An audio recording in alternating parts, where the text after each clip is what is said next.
ẹ máa bọ̀ kẹjọ́kọ̀.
Commander by number 6795, Sergeant Ajewale Atele, got farm, ready for inspection. Stop!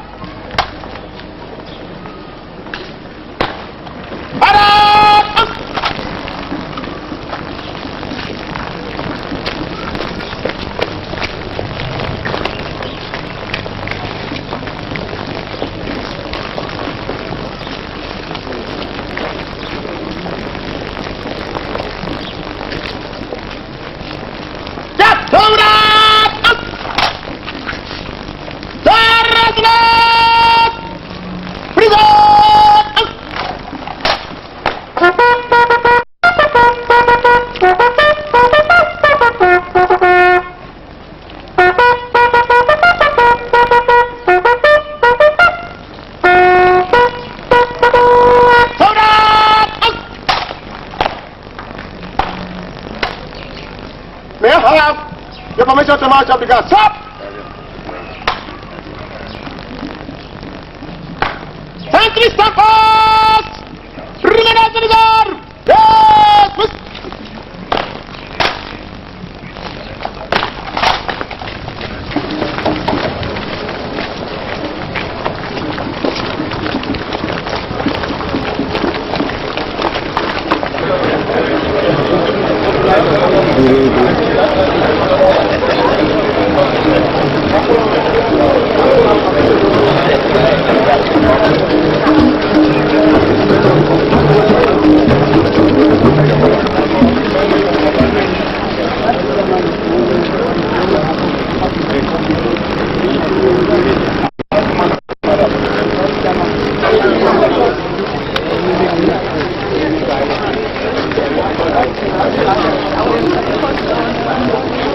Àti olóòtú ìjọba ìpínlẹ̀ Èkó ọ̀gágun Ọlátúntóyè Oyinlọ́lá àti akọ̀wé ìjọba àgbà fún ìpínlẹ̀ Èkó ọ̀gbẹ́ni Adéyẹmí àti gbogbo àwọn akọ̀wé àgbà ilé-iṣẹ́ ìjọba.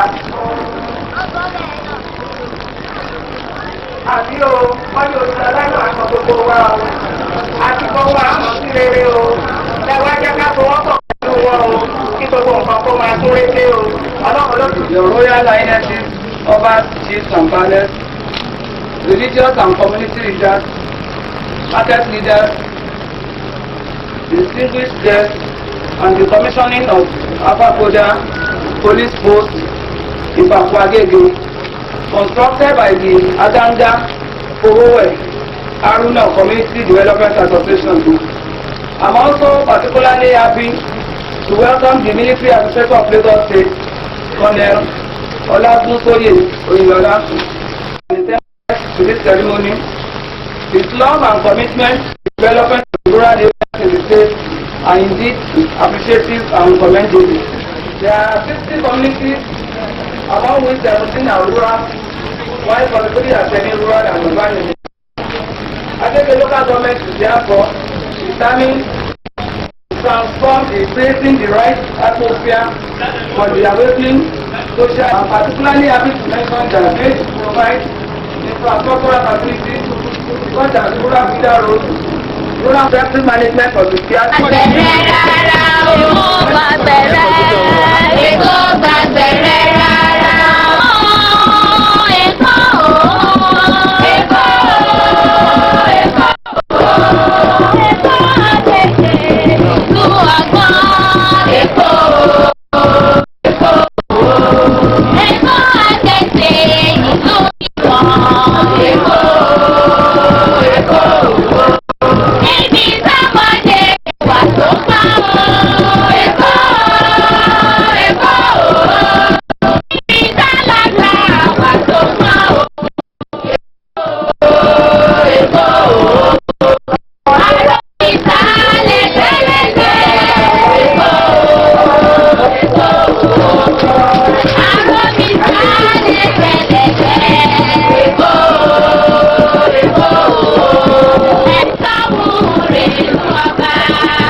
And chiefs here present, chairman of Community Development Association, invited guests, distinguished ladies and gentlemen. Yesterday, I declared open the 1994 Rural Development Week celebration. Today, the week-long celebration is beginning in earnest with the formal commissioning of Apakoda, that is Aruna Powowe, Aganga Community Development Association Police Post in Agege local government area. On my departure from this local government area, I shall be visiting 3 other areas to commission a community bank, a primary health care center, and a community hall as part of the program to celebrate the week-long activity. Let me seize this opportunity to congratulate the people of Agege local government area on the occasion of today.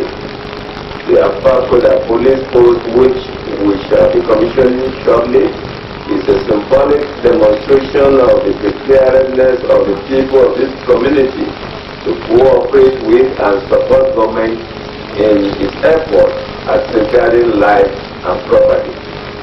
It is gratifying to note that this police post project was built entirely through communal effort, except for a token amount of 10,000 given out as granting aid by the state district. From information at my disposal, I am aware that the people of this community have passed through trying periods in the past few years as a result of the activities of men of the underworld who came through the big gully to perpetrate their nefarious and dastardly activities. I want to recognize the immense contribution of Chief Emmanuel Powowe in championing the cause of making this community safe for all and sundry. We all thank God for sparing our lives to witness this day, which I will call the final leaning on the coffin on those hoodlums who will now step aside and regard this place a no-go area with the presence of police who are ready to protect you and your property. Self-help is best help. I want the people of this community and indeed the entire state to realize that in these days of economic hardship, government alone cannot do it all. We must all join hands to ensure that the welfare of our people, especially in the rural area, is improved. This is why I give credit to the people of this community for embarking on this project. With a very secured environment, business activities will now boom in this area as people will now sleep peacefully at night and by that token have improved health. I want to implore all community development associations in this local government area to see the action of Aganga Powowe Community Development Association as a challenge. Putting up the structure is not enough, but your cooperation with the police is very vital, as this will enable them to discharge their duties very well. All bad elements within the community must be flushed out. Let me appeal to the police too to cooperate with and assist the people. We should be friendly but firm in the discharge of your duties. Don't let any situation arise that will make the people regret ever citing this project here.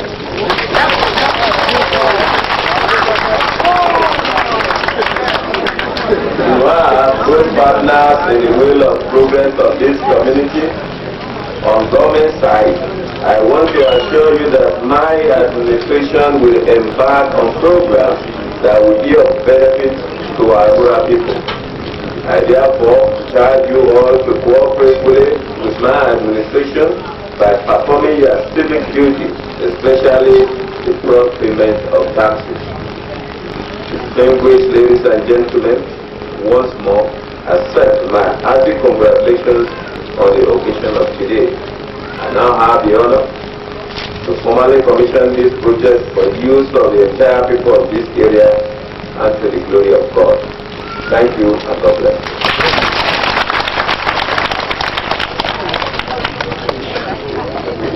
Ọ̀gá mi wá ní ó ti bá yín sọ̀rọ̀ níwọ̀n bá tóbi.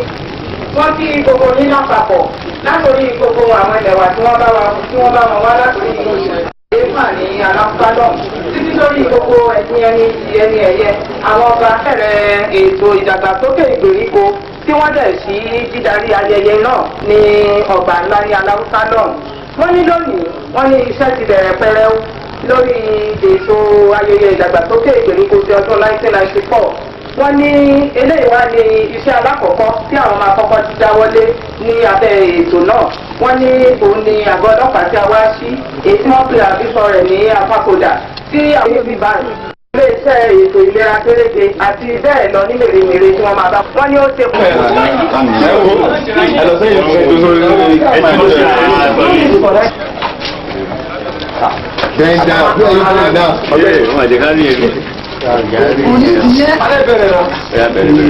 Bẹ̀rẹ̀ tó bá máa bẹ̀rẹ̀ o.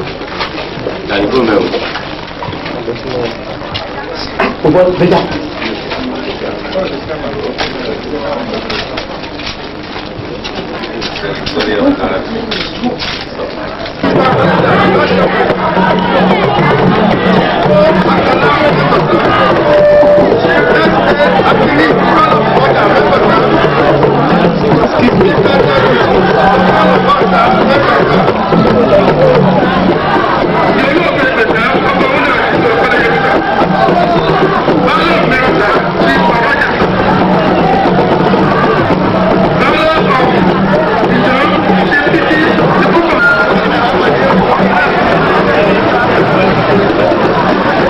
Gentlemen of the press, distinguished ladies and gentlemen, I feel highly delighted for this rare privilege of welcoming Your Excellency, the Minister of State of Lagos State, on the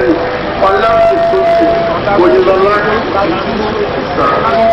to our Igbo local government in general and particularly Ikoja community on this August occasion, which is the first community bank to be commissioned by the administration.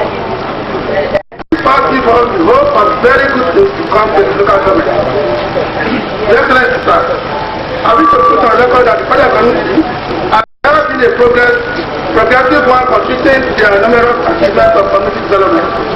For instance, the Ikoja Community Development Association, through communal efforts, known the first and only full-fledged post office in the local government area.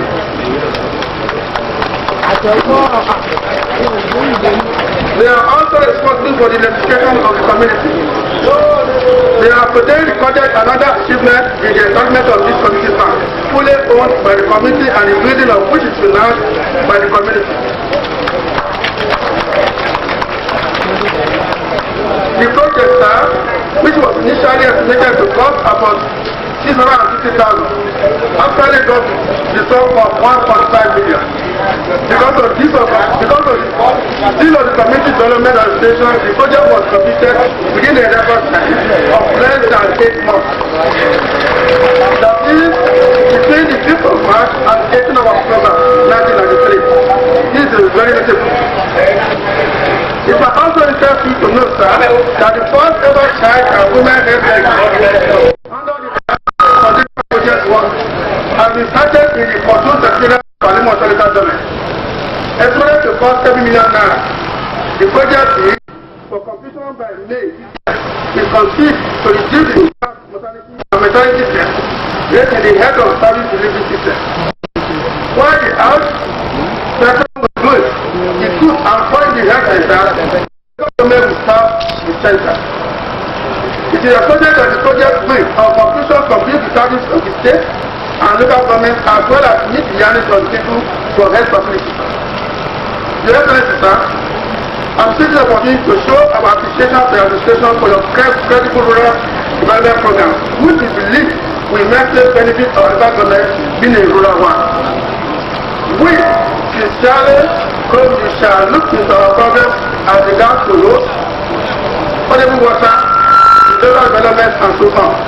Being your first official visit to Limo Central Government area, we shall not bother you with various of requests till we understand that as we settle down to the exotic and challenging office, more effort is geared towards alleviation of problems. Our government being a relative young, its praise is a great task of making life more comfortable for the people. In spite of all us, we have lately taken steps in the area of associating reorganization and public organization, and at times, both on, we shall be able to overcome problems associated with newly created local. I welcome the Excellency to the Limo Central area. I normally pray to God to guide you in all your organization, and which is very of course. Thank you for answering. Gan-an ni a dúpẹ́. Ṣùgbọ́n màá fi àsìkò yìí máa fi pé alága fún àjọ ìdàgbàsókè ti Ìpàjà ń bí olóyè àti ọ̀la láti wá ka ọ̀rọ̀ wọn fún wọn létí ní ṣókí. Ẹ bá ń pàṣẹ lọ fún wọn.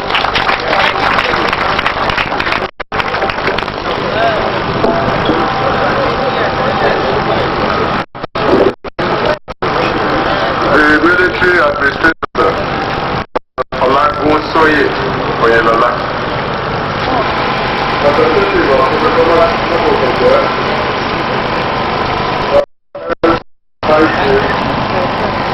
Market women and men,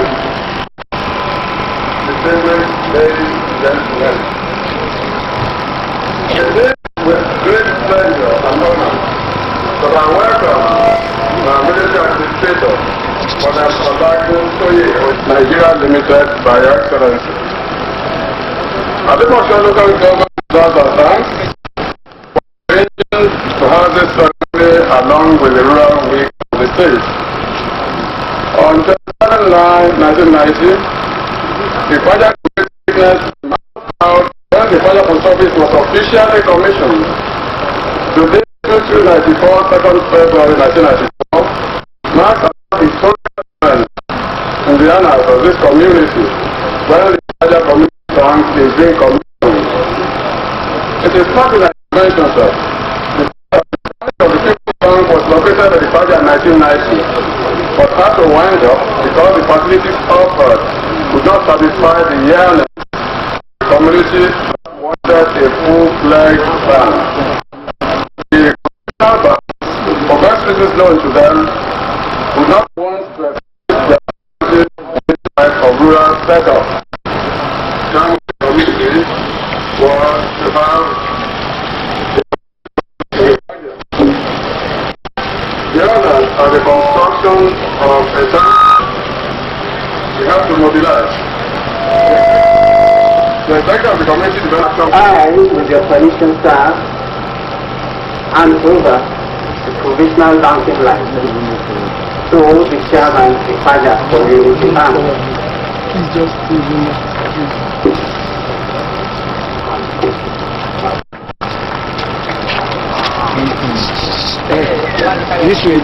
This way. National Board for Community Bank, the Presidency Abuja, provisional license.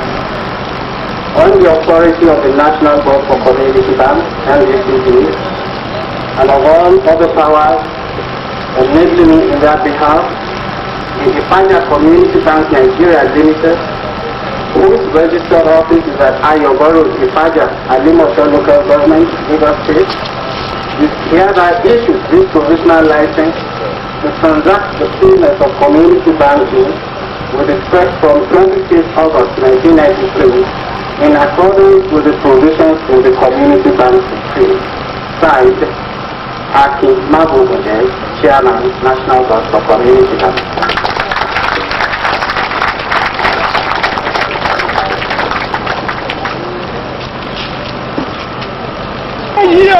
eléyìí olú àdéhùn lọ́pàá nílẹ̀ ìlú máa ń lọ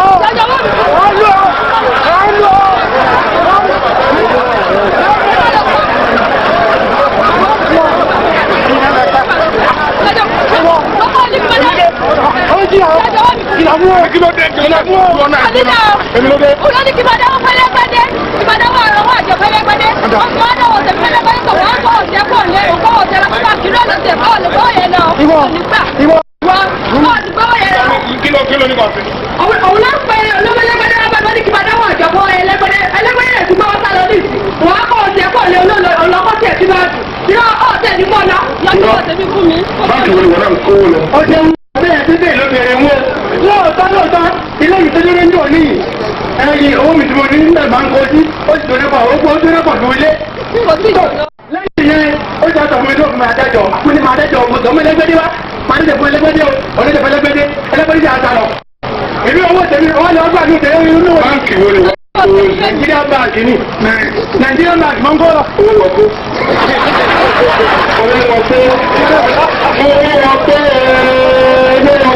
kí ló pé? ara èkó bá ń ṣe lọ́wọ́ náà ní Nàìjíríà bá fi wọ́n tó kówó sí ọlọ́run tẹ̀ sí bàbá wà ń tòsí.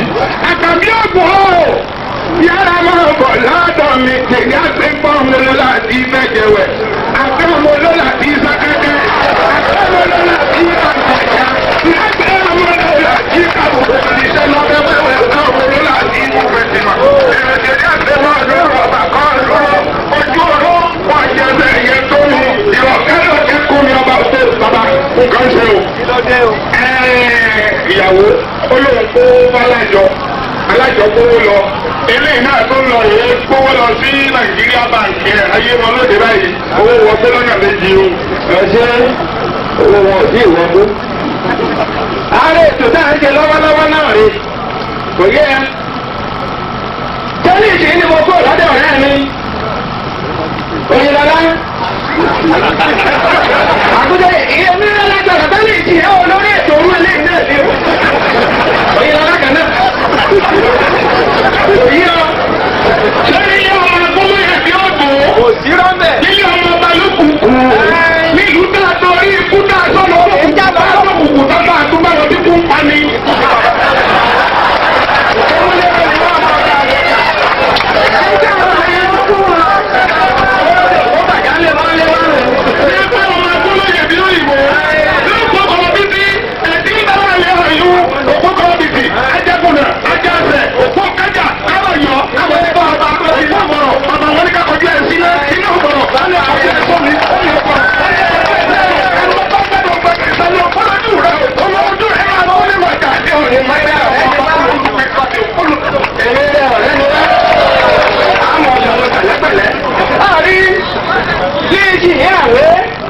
ètò tá a jẹ pẹ̀lú agbóyè tó mo lè jọ fún ọlọ́run bọ̀ ní àṣìṣètò kan lé kódà nítorí ti àwọn dáṣù pé àdúgbò náà fi rè bẹ́ẹ̀ sí tó ṣe mo sì sọ̀rọ̀ báwọn eléyìí mo ní kì í ṣe ìbàdó lè lẹ́mọ̀ ọ̀tá tó kò ṣe ẹ̀dùn ọ̀tá.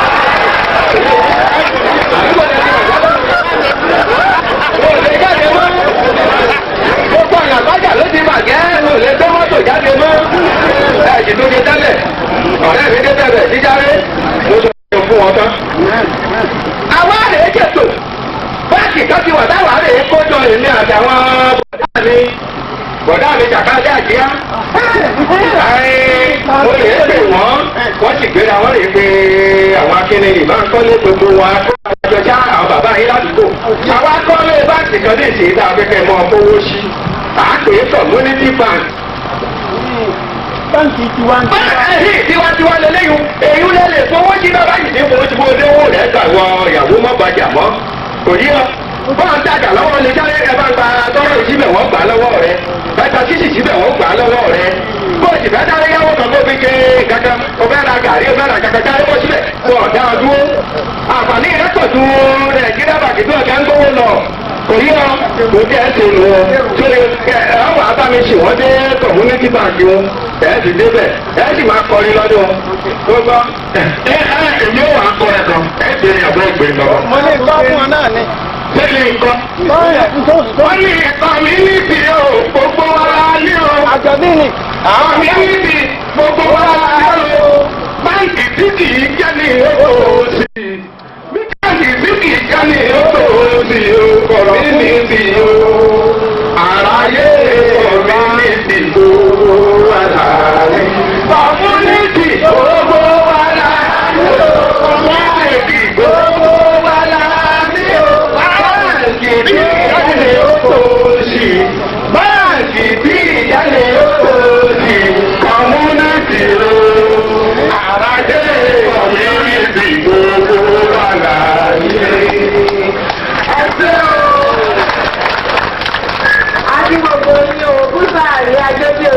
wọn ṣe wá dúpẹ́ agbádùn rárá tẹ̀sùn ti wà létí ẹ ṣé o.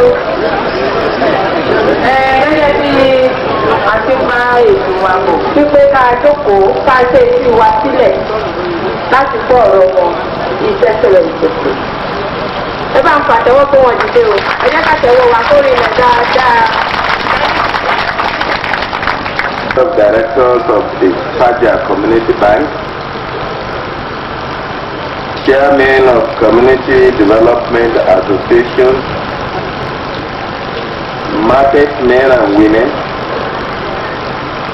members of rural communities, invited guests, distinguished ladies and gentlemen. Earlier today, I commissioned a police force in the Agege local government area. It is therefore with great pleasure that I am here with you to formally commission the Faja Community Bank, a project which I am reliably informed cost 50 million naira. With a project like this in mind, it is gratifying to note that communities and community development associations are now alive to their responsibilities. The sky is therefore the limit for our rural areas to develop socio-economically. In a modern setting like ours, the importance and usefulness of a bank is quite known to us. However, a community bank is not and should not be run like a commercial bank.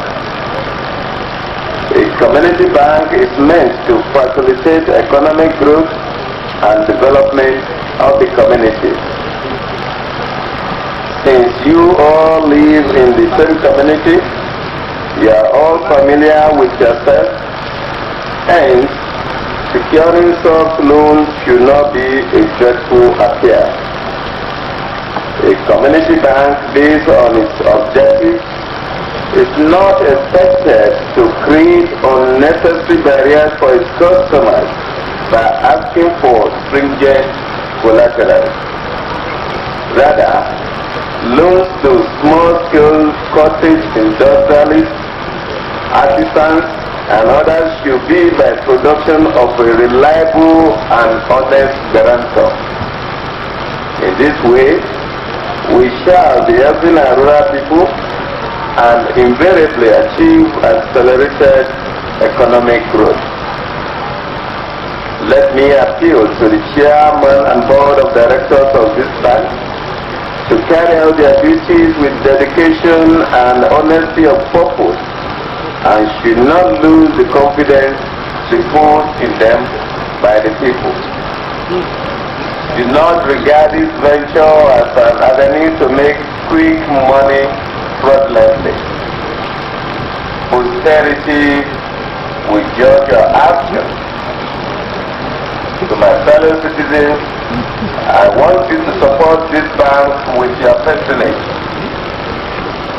Obas and chiefs, market women and men, carpenters, taxi drivers, industrialists, bricklayers, other artisans, and indeed all of you that live in this environment should seize the opportunities provided by this bank by opening accounts, running your accounts very well, and asking for loan facilities. To the bank workers and prospective customers, please ensure that this bank is not crippled with fraudulent practices. Let me take this opportunity to appeal to the people of this local government and indeed to the entire citizen of Lagos State to strive to keep your environment clean. Health, they say, is wealth. Our people should desist from dumping refuse indiscriminately all over the places. Help to keep Lagos clean and support the efforts of the state government to make Lagos State once more the dinosaur of all states in the Federation. Distinguished ladies and gentlemen, I thank you immensely for the warm reception given me. I now have the honor and privilege to declare Ipaja Community Bank open to the glory of God and for use by good people of Ipaja and its environs. I thank you for your attention. Adúpẹ́ ní ọwọ́ àwùjọ wa. Wọ́n ní gbogbo wa òun ni àjọ ń gbé pọ̀ ní àwùjọ. Wọ́n ní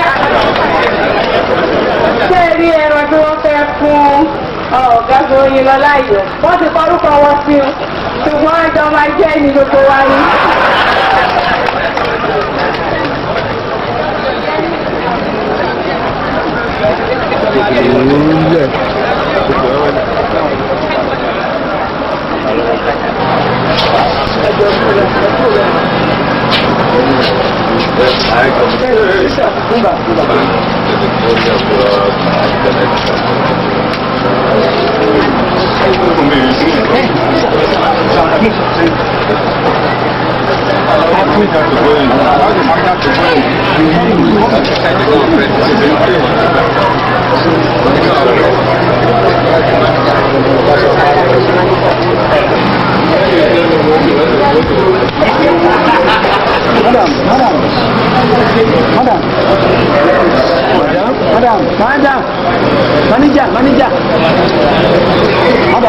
Manager.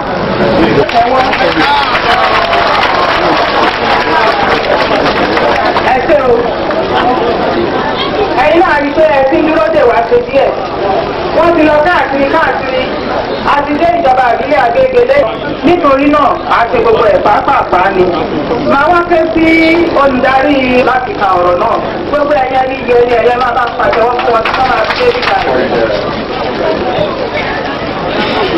I greet the Security Administrator, General, Director, is inevitable. So also is our pleasure. This is not only because of the dream of having a full-fledged primary health care center for a larger community coming through, but also for the presence of our military administrators in our midst and our new facilities for such service here. This center also acts as a referral point to secondary and tertiary health facilities when the occasion arises. The patronage and acceptance of our service by the community have made it upgrading very necessary and urgent. With the commissioning of this primary health care center today by Your Excellency, full-fledged primary health care services will be possible.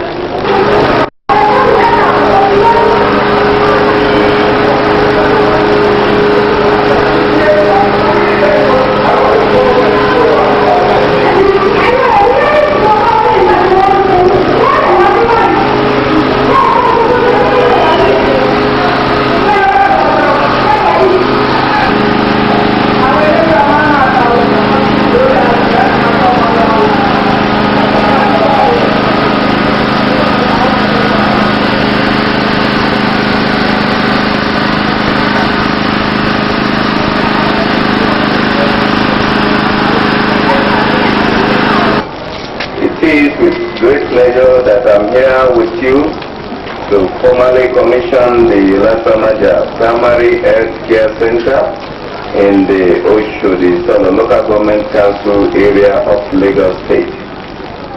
I actually congratulate the people of Oshodi Solo Local Government area for embarking on this Primary Health Care Center project. The Health Care Center, we shall commission shortly, is a project which you all must cherish. Make use of the health center and ensure that it is well maintained and protected. Hoodlums must not be allowed to vandalize or practice away any equipment installed here. It is rather surprising that there is no community development project to be commissioned in this local government area during this 1994 Rural Weekend celebration. I do sincerely hope that all the community development associations in this local government area are still very active. I want to appeal to you that government alone should not be left alone to provide all needed infrastructural facilities. The people themselves must be involved.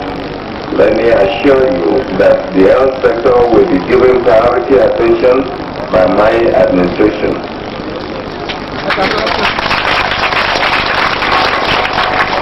An effort will be made to ensure that the general hospital projects in the state are completed, secured, and put into full use. Once more, I congratulate you to the Solo local government on this occasion, and I have the pleasure to commission this primary health care center at the Lasamaja to the glory of Almighty God and the use of the people of this local government. I thank you all. Thank you very much.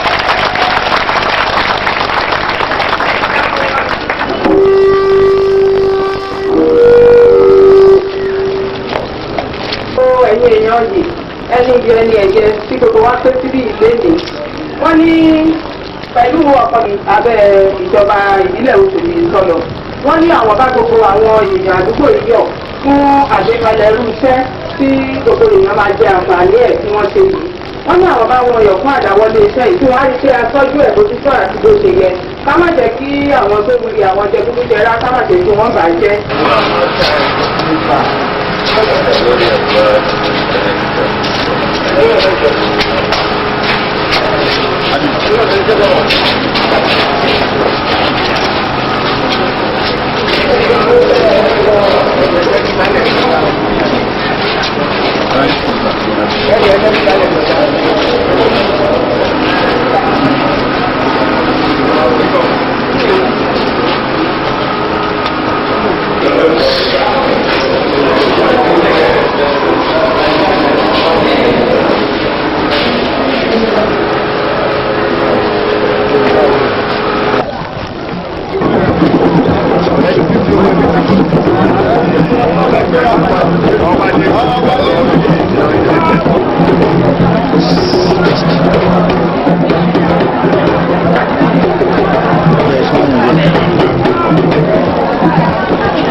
ìbílẹ̀ kẹyìn tí a máa dé lónìí.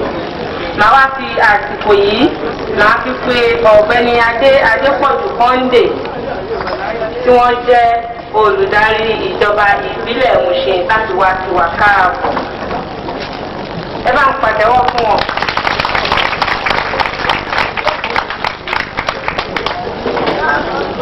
Government, Director General present, gentlemen of the press, distinguished ladies and gentlemen, Honorable Oyinolu and all. Kindly permit me to give a brief review of the nature of this program. No sooner than the recognition was granted, that for recreational under social and water supply, the local social needs. More importantly, this local government has banned all social parties of any vehicle that involve the blocking of roads at the expense of other road users, especially on emergency cases. This practice is now of fashion, not as a result of at no point in the history of this local government has any permit been issued directing organizers of social parties to block main roads. In fact, all our social parties permits carry the instruction that no one to block main roads or leave the streets dirty after an all-night party. Open spaces, road setbacks to be encouraged among our people in order to come to that.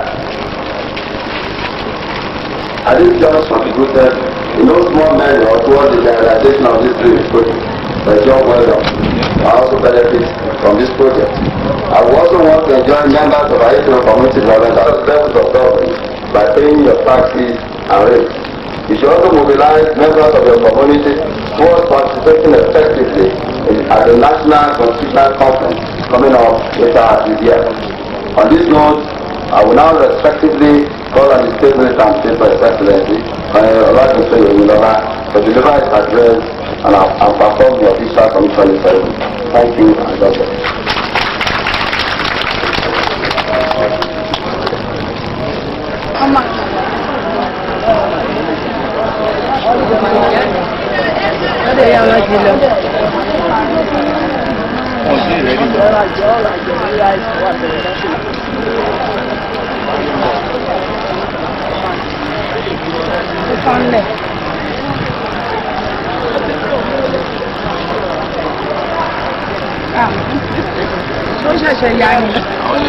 We are all gathered here this afternoon to witness the official commissioning of the Oyinolu Community Hall in the Mushin local government area of Lagos State. This is the last local government area that I shall be visiting today, as I earlier commissioned projects in 3 other local government council areas of the state, namely Agege local government, Alimoso local government, and Oshodi local government areas respectively. It is gratifying to note that the project which we shall be commissioning shortly is self-sponsored by the people of Oyinolu community. This has clearly demonstrated that the people in the local government area believe in self-help. When our people embark on a viable self-help project and they are supported by government, then lots of our people are improved tremendously. Aside from this, I am sincerely overwhelmed by the turnout of the cross-section of the people of this community. When one is faced with this type of demonstration of affection, one feels naturally called upon to strive continually to ensure that the people are not let down.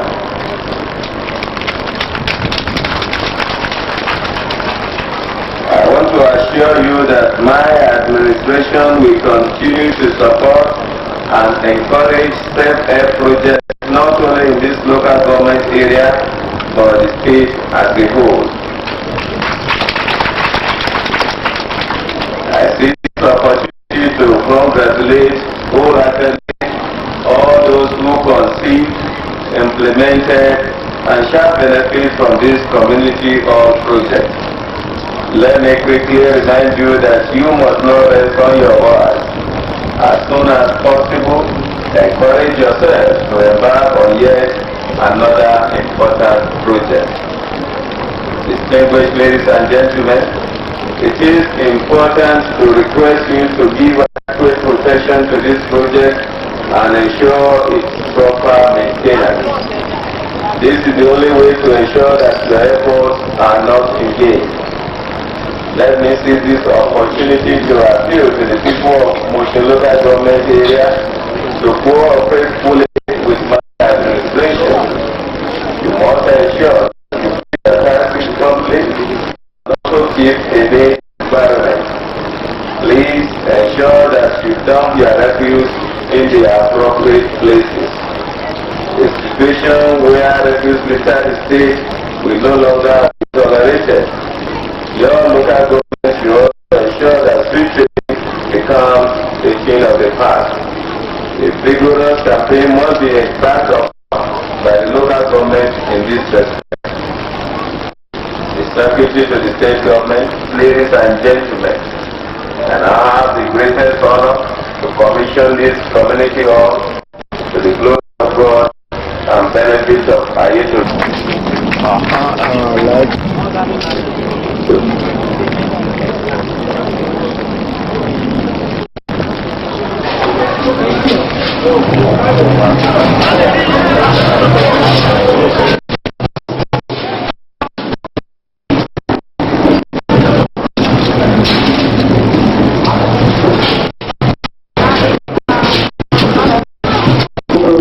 While they are preparing to come on board, I'd like to inform you government overcome radical agitation in these are difficult to have to get for you. Chairman at the Church and local government, you welcome.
Commissioning of which we shall be performing shortly, cost the local government over 10.5 million naira.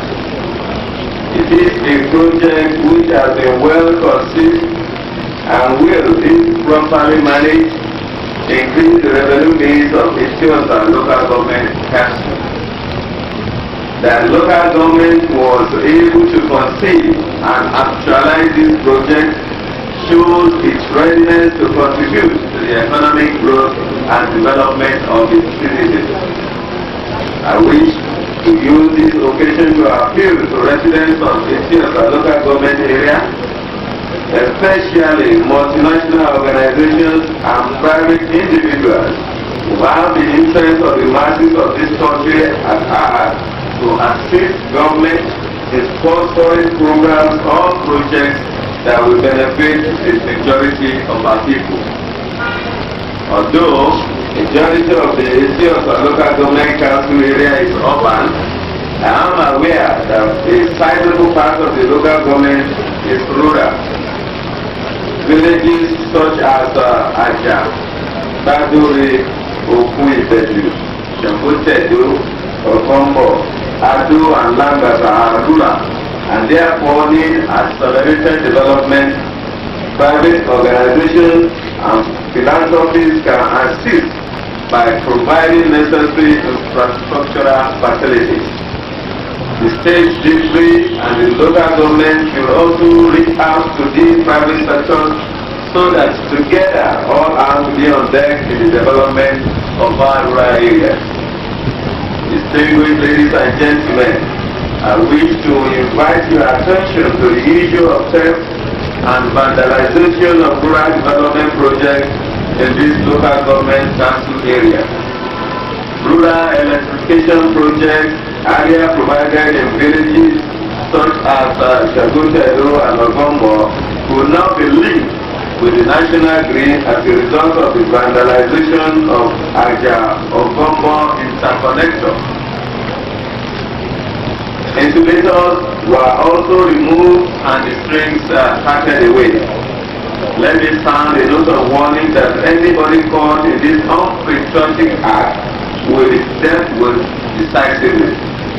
I want to appeal to you all to please ensure the safety of the project in your areas by providing adequate security so as to eliminate such unpatriotic acts, because replacement costs keep escalating daily.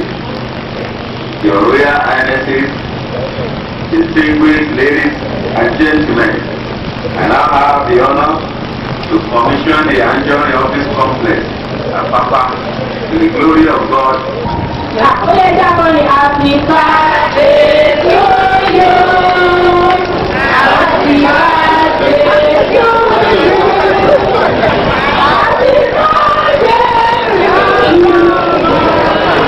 Happy birthday to you. We wish you many happy returns of the day. Long life and prosperity. Hip, hip, hip. Hip, hip, hip. Hip, hip, hip. How old are you?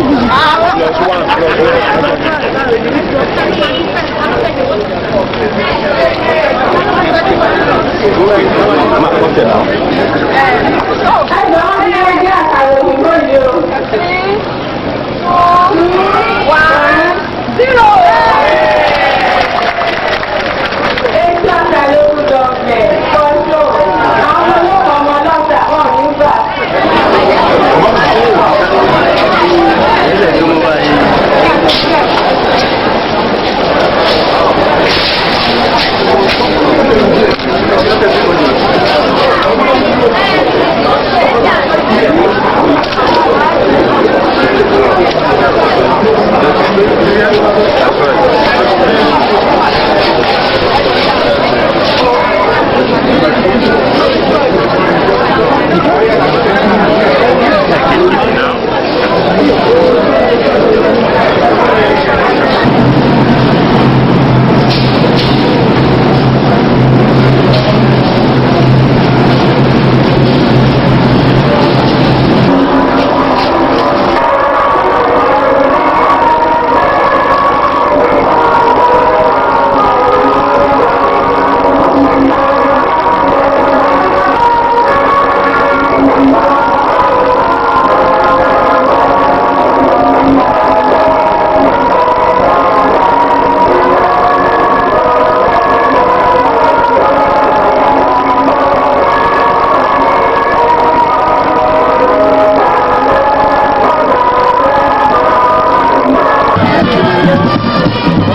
lọ́lọ́.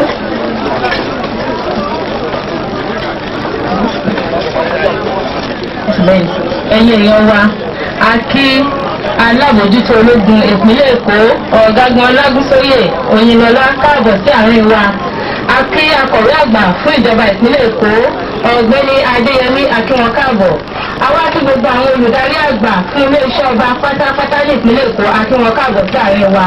A kí olùdarí ilé-iṣẹ́ bífrì ọ̀gbẹ́ni Sọ̀ní Àjọsẹ̀ akínwọn káàbọ̀. A tún wá kí ẹni tó ń ṣe olórí ìjọba ìbílẹ̀ erékùṣù Èkó Mrs. Tinubu àti àwọn náà. Akíwájú ẹ̀yìn ìyá wa kí gbogbo ẹ̀yìn àlejò pàtàkì má bínú sí wa wípé apẹ́jẹ́ ẹ̀ka tó dé ọ̀nà ló pọ̀. Gẹ́gẹ́ bẹ́ẹ̀ yìí náà ti mọ̀ nǹkan tá à ń ṣe ó pọ̀ lónìí. Ṣùgbọ́n bẹ́ẹ̀ náà ni àwọn alábòójútó wa wọ́n ní dandan à ń gbọ́dọ̀ jẹ́ ọ̀dọ́ yín. Ẹ bá ń fún wọn látẹ̀wọ́ tó rinlẹ̀. Àwọn ẹni gbara wa ní àkókò púpọ̀ nítorí ọ̀nà wa ó sì pọ̀ dáadáa. Màá wá fi àsìkò yìí màá fi pé arábìnrin aya Tinubu láti ka ọ̀rọ̀ ìkíni káàbọ̀ sí wa létí. Ẹ bá ń fi àtẹ́wọ́gbé wọn dìde. Mrs. A. Tinubu please.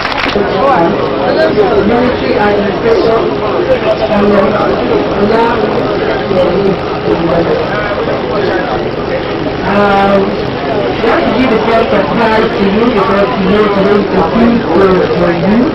We all rise to sing happy birthday to you. Happy birthday to you.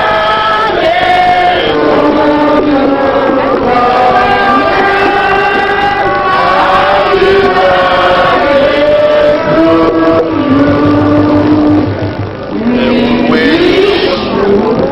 Many happy returns of the days, long life and prosperity. Hooray! Hooray! Louder please. Hooray! Now the first surprise. Distinguished guests, ladies and gentlemen, I have the greatest pleasure and honor to welcome Your Excellency, the Military Administrator of Lagos State, Colonel Oyinolu, and the entire entourage to this august occasion of the commissioning of fish pond located at Ebute Elefu in Lagos Island local government. The fish ponds are being chosen out of other projects embarked upon by the local government and community development association for this commemoration of this year's Rural Development Day celebration. I wish to stress at this point that the present location of the fish pond was abandoned several times on many trial projects by previous administrations, until the recent past world conceived the idea which is now being made into reality. With these giant steps, Lagos Island local government will not only earn itself an avenue for generating revenue, it will also help immeasurably to augment production of seafood for the consumption of generality of the people within the community of this great local government. The fish pond is a purposeful and result-oriented project.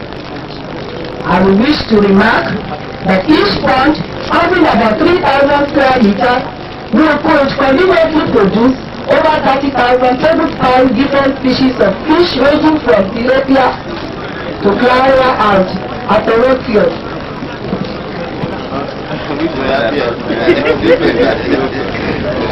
However, pertinent to mention that our local government, the premier of all, will not relent its efforts, but will continue to find solutions to the insatiable nature of mankind by rendering assistance and service where possible. Your Excellency, sir, may I take this opportunity to inform you of this local government's wish to embark on extensive livestock production such as piggery, poultry, and rabbitry in line with government policy of food production. Hence our request for available land at Ethiopia local government because of land control within the local government. In addition, We would appreciate also a rehabilitation center for the drug addicts who are sometimes considered menace in the community. Conclusively, Your Excellency, we wish to draw your attention once more to the urgent need for heavy equipment such as payloader to enhance our environmental sanitation efforts. Thank you, sir, and God bless.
Government,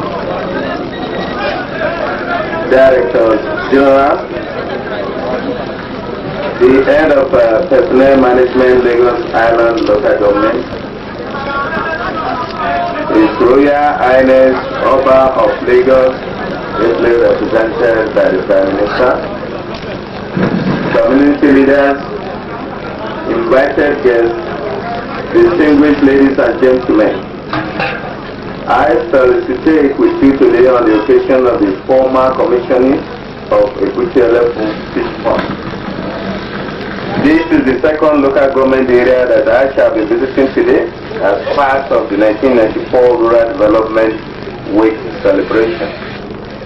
I have earlier commissioned the Anjon Office Complex at Apapa, Ethiopia local government council area, and later today I shall visit both the Juleki and Ekpe local government areas to commission other rural development projects. Lagos Island is a highly urbanized local government council area in the Federation.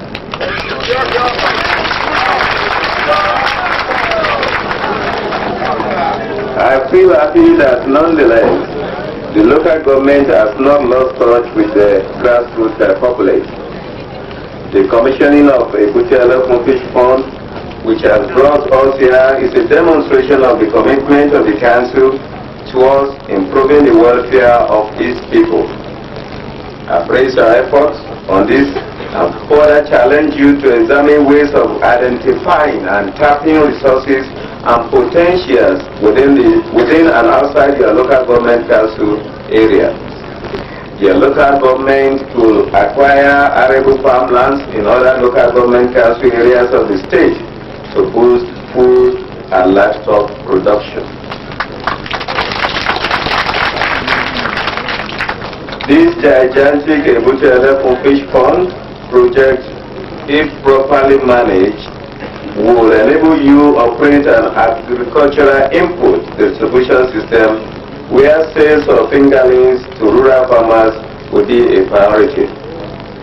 Government appreciates the efforts of the local government at embarking on this project, which will no doubt assist in the provision of essential fish protein to the citizens of this area. It is worthy of emulation.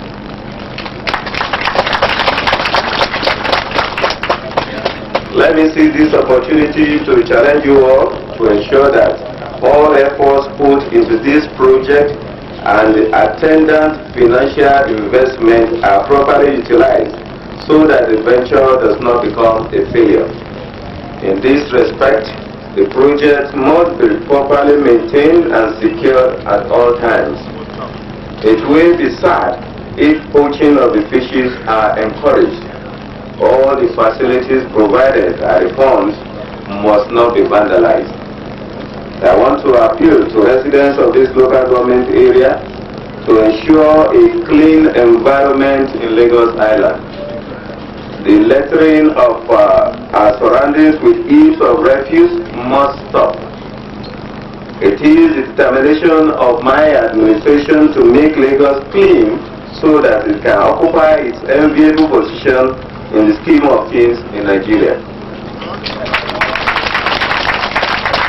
The creation of environmental nuisance or pollution of water and air will be regarded as acts against neighborhood and the society at large.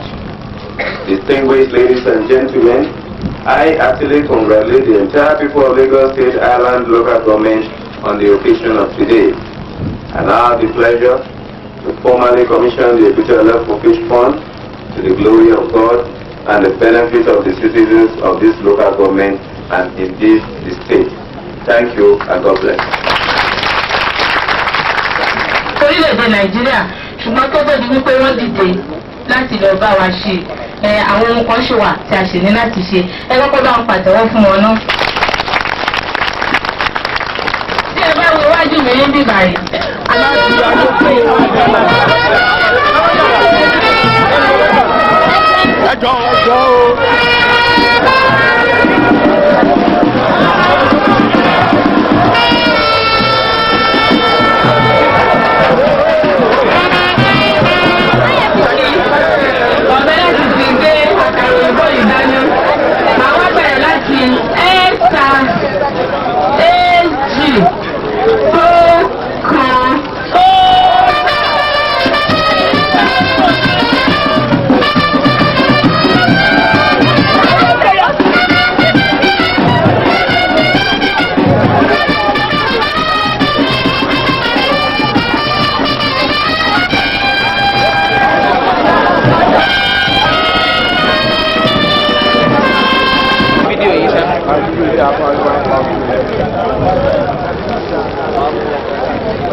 Alẹ́ pẹ̀lú